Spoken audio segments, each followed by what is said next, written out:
बिस्मिल्लाहिर्रहमानिर्रहीम। अस्सलाम वालेकुम नाज़रीन, मैं हूँ साकिब बशीर। 3-4 अहम मौज़ूआत पे बात करेंगे। गुज़श्ता रोज़ तोशा खाना 2 केस की समाअत अडयाला जेल में हुई, जिसकी जो अर्जेंट किया गया, मुलतवी किया गया केस को कल हफ्ते के रोज़ तक। गुज़श्ता रोज़ समाअत के दौरान क्या हुआ और इमरान खान साहब ने वहाँ जो हाज़रीन थे उनसे बात भी की, क्या माहौल था जेल के अंदर और जेल के बाहर।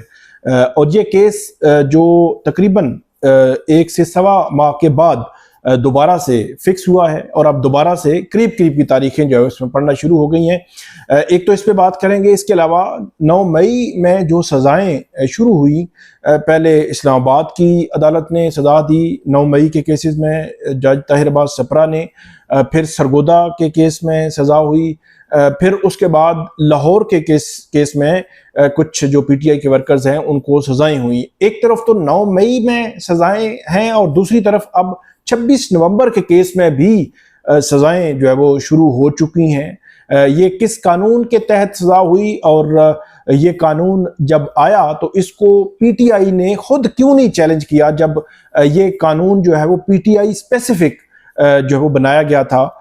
इस पे हम बात करेंगे। इसके अलावा जो इमरान खान के वकील हैं बैरिस्टर सलमान सफदर, उनका ये कहना है कि जो 24 जून को लाहौर हाई कोर्ट ने इमरान खान की जो 9 मई के केसेस में ज़मानतें मुस्तरद की थी उसके खिलाफ हमने सुप्रीम कोर्ट से रुजू करना है, लेकिन वक़्त गुजर रहा है, एक मखसूस वक़्त में सुप्रीम कोर्ट में अपील दायर करना होती है। तो उन्होंने कहा कि वक़्त गुजर रहा है, लेकिन 4 वकला को हमने अडयाला जेल में भेजा, लेकिन अडयाला जेल के हुकाम वकालतनामा पर दस्तखत करके नहीं दे रहे। ये बहुत ही गैर मामूली है कि जो वकालतनामा पे दस्तखत होना या किसी भी फोरम से रजू करना, ये आईनी और कानूनी तौर पर हक है उस मुल्ज़म का कि वो उसको ये सहूलत जो है वो दी जाए, लेकिन जेल हुकाम ये सहूलत नहीं दे रहे।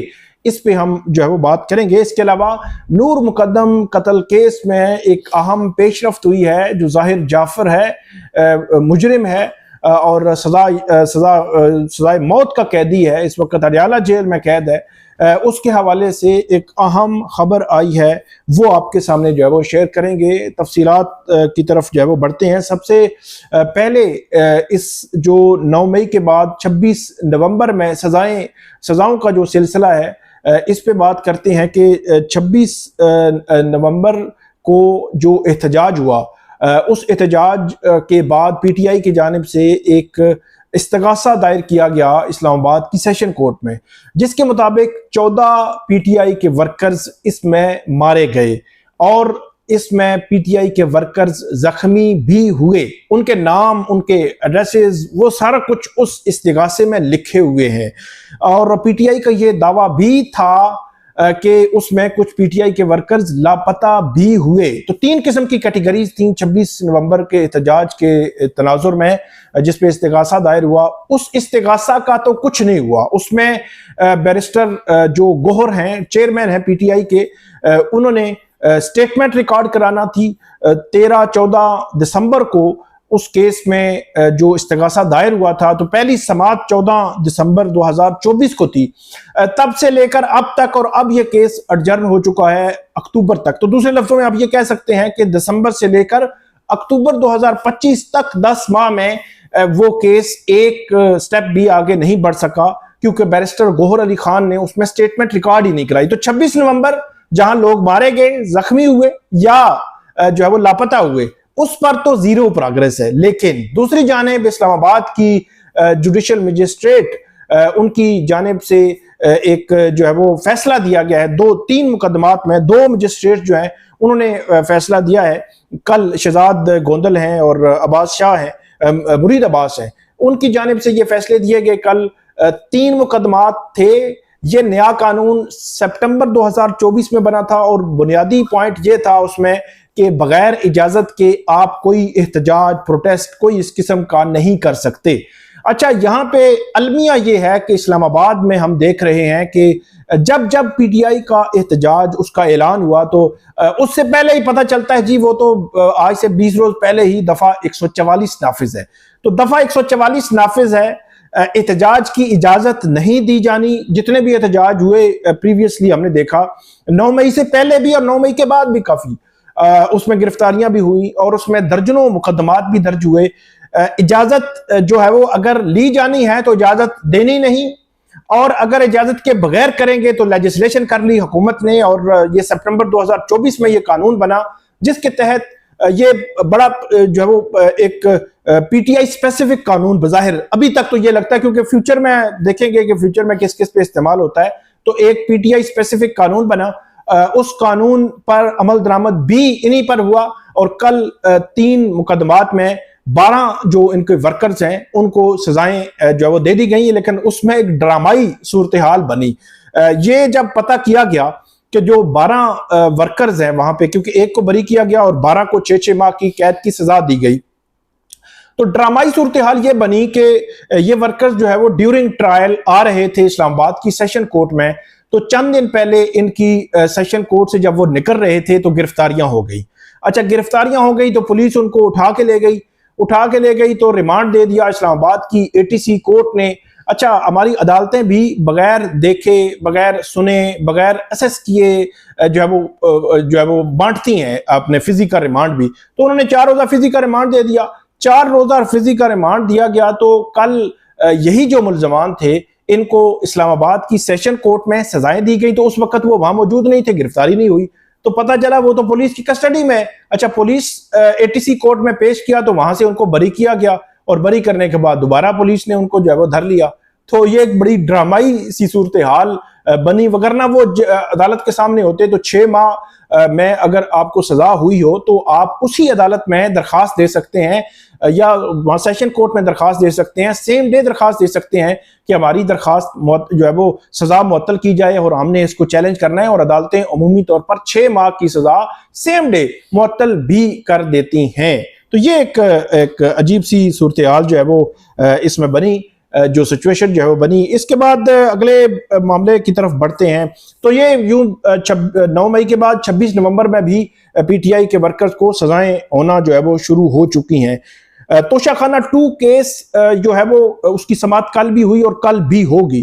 कल की समाअत में 1-2 गवाह थे, उनकी स्टेटमेंट्स वगैरह रिकॉर्ड हुई। वहां पे जो 2 अहम बातें थी, एक तो इमरान खान की जानिब से बड़ा कैटेगोरिकली ये कहा गया कि वो ना तो कोई डील करेंगे और ना ही वो किसी से मुज़ाकरात करेंगे, और अपनी पार्टी के लिए उन्होंने पैगाम दिया कि पार्टी को मैंने कह रखा है कि वो भरपूर एहतजाज करें। 5 अगस्त के दिन जो है वो एहतजाज का ऐलान कर रखा है पीटीआई ने कि 5 अगस्त पीक टाइम होगा उनके एहतजाज का। तो अब देखना यह है कि क्या 5 अगस्त को उनका एहतजाज हो सकेगा, कैसा होगा, कामयाब होगा या नहीं होगा। अगर आज हम बात करें तो उतने बड़े पैमाने पर पीटीआई की तैयारी नहीं लग रही जिस तरह हम 4 अक्टूबर के एहतजाज से पहले और 24 नवंबर के एहतजाज से पहले देखते रहे हैं। लेकिन अभी चंद दिन क्योंकि हैं तो देखते हैं कि पीटीआई क्या एहतजाज कर सकेगी। फिर इमरान खान साहब ने वहां हाजरीन से यह भी पूछा कि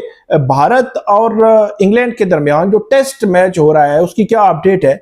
तो वहां पे जो मौजूद हाजरीन थे उनको उसकी अपडेट के हवाले से मालूम नहीं था। इसके अलावा इमरान खान की जो फैमिली है उनको एंट्री नहीं दी गई, इमरान खान के वकला को एंट्री नहीं दी गई। वकला से मुराद बैरिस्टर अली जफर, बैरिस्टर सलमान अकरम राजा और दीगर जो वकला वहां पे मौजूद थे, उनके 2 जो वकला थे प्रोफेशनली जो हायर किए हुए हैं, सिर्फ उनको इजाजत मिली और वो तोशाखाना 2 में हाजिर हुए।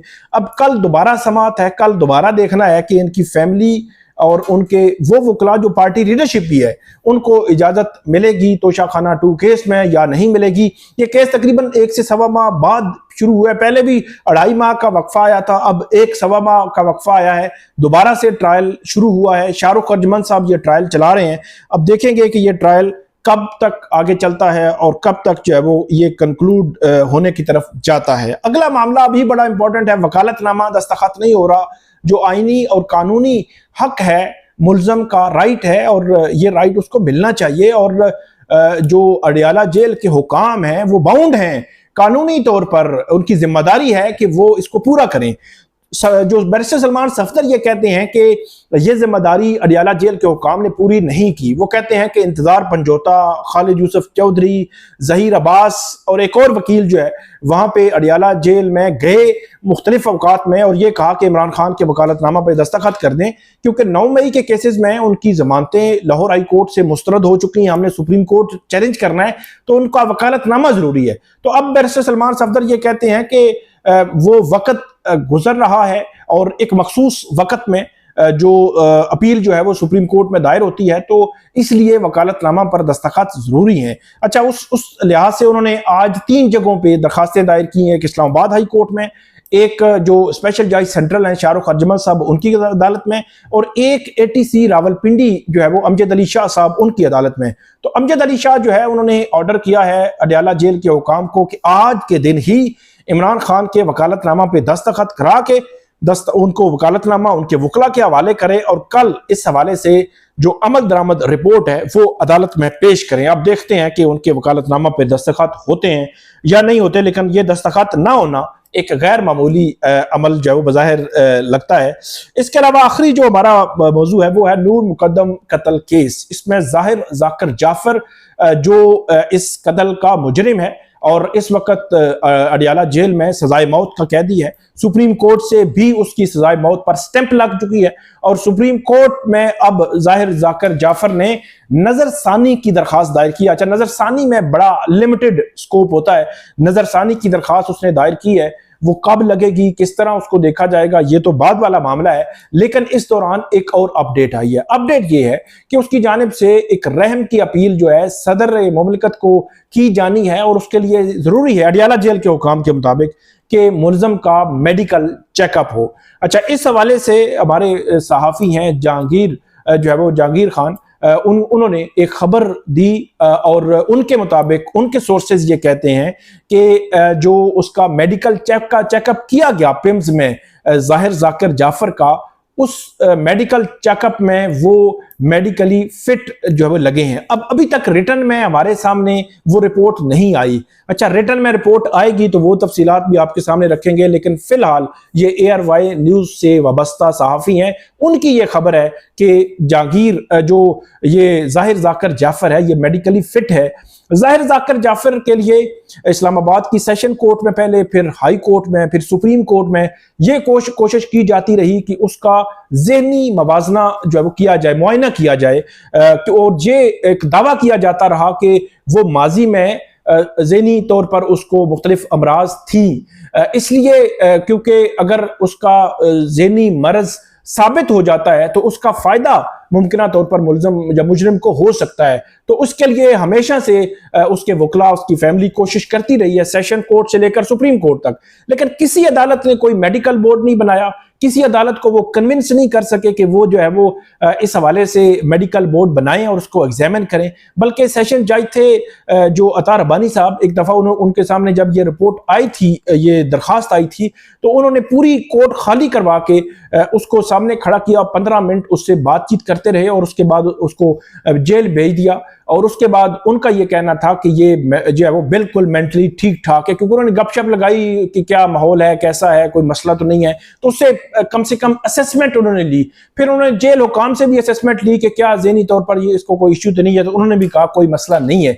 तो अब ये रिपोर्ट जो है वो अभी आनी है, रिटर्न रिपोर्ट, वो देखेंगे कि रिपोर्ट क्या है और रिपोर्ट में क्या लिखा है और क्या वाकई ही इसको मेडिकली फिट करार दिया गया है। तो ये आखिरी रास्ता भी उसके लिए हमेशा हमेशा के लिए बंद हो जाएगा अगर रिपोर्ट वाकई ही ये आती है। तो ये थी आज की अपडेट्स, उम्मीद है आपको पसंद आएगी, इस पे फीडबैक दीजिएगा। अल्लाह हाफिज।